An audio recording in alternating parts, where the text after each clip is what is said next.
Science টিউটোরে তোমাদের সবাইকে স্বাগত জানাই।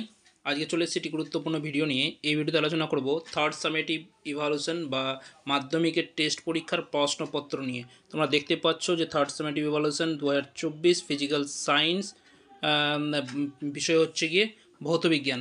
তো এই ভৌতবিজ্ঞান প্রশ্নপত্রটি তোমাদের সামনে তুলে ধরলাম। তোমরা প্রশ্নের উত্তরগুলো নিজে থেকে করে নেবে। আমি তোমাদের সামনে শুধু প্রশ্নটি রেখেছি।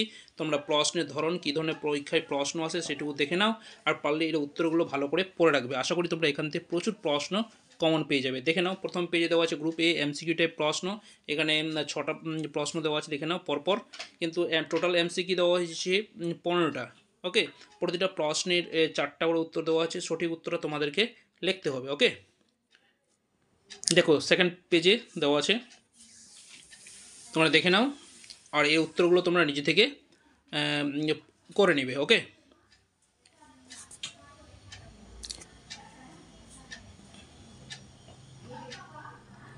তারপরে দেখো 3 নম্বর পেজে যে প্রশ্নগুলো আছে দেখে নাও, গ্রুপ বি এর। এগুলো প্রতিটা প্রশ্নের মান 1। এগুলো এক কথায় উত্তর তোমাদেরকে লিখতে হবে।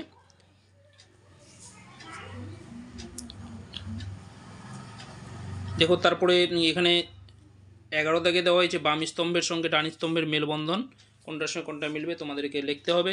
তারপরে দেখে নাও 4 নম্বর পেজে আসছি। এখানে কিছু প্রশ্ন দেওয়া হয়েছে, প্রশ্নের উত্তর প্লাস কিছু শূন্যস্থান পূরণ দেওয়া হয়েছে, সেগুলো তোমাদেরকে লিখতে হবে। তারপরে গ্রুপ সিতে দেওয়া হয়েছে মান 2 এর প্রশ্ন। প্রশ্নগুলো তোমরা পরপর দেখে নাও, এর উত্তরগুলো ভালো করে তোমরা পড়ে নেবে। দেখো এখান থেকে প্রচুর প্রশ্ন কিন্তু কমন পাওয়ার একটা সম্ভাবনা আছে, তাই তোমাদেরকে ভালো করে গুরুত্ব সহকারে প্রতিটা প্রশ্ন দেখে নাও, এর উত্তরগুলো তোমরা ভালো করে পড়ে রাখবে। দেখো পেজ নাম্বার 5-এ দেখে নাও, এখানেও প্রশ্ন দেওয়া হয়েছে। প্রতিটা গ্রুপ সি এর প্রতিটা প্রশ্নের মান ছিল কত? 2। দেখে নাও, 2 করেছিল।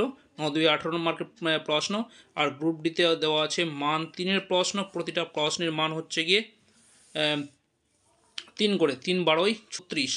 দেখো প্রথম প্রশ্ন চার্লস বয়েলের সূত্রের সমন্বয় রূপটা লিখতে পারে, তারপর একটা অঙ্ক দেওয়া আছে।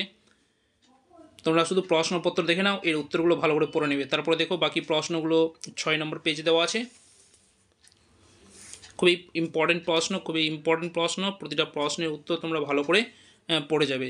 বিশেষ করে যে সমস্ত স্কুলে এখনও ভৌতবিজ্ঞান পরীক্ষা হয়নি তাদেরকে বলব এই প্রশ্নপত্রের উত্তরটা ভালো করে পড়ে নাও, এর উত্তরগুলো ভালো করে পড়ে যাবে। আশা করি তোমরা পরীক্ষায় এই প্রশ্নগুলোর মধ্যে অনেক প্রশ্ন কিন্তু কমন পেয়ে যাবে। ওকে, তো যাই হোক, ভিডিওটি বেশি বড় করবো না, এখানে শেষ করছি। ধন্যবাদ। পরীক্ষার জন্য বেস্ট অফ লাক।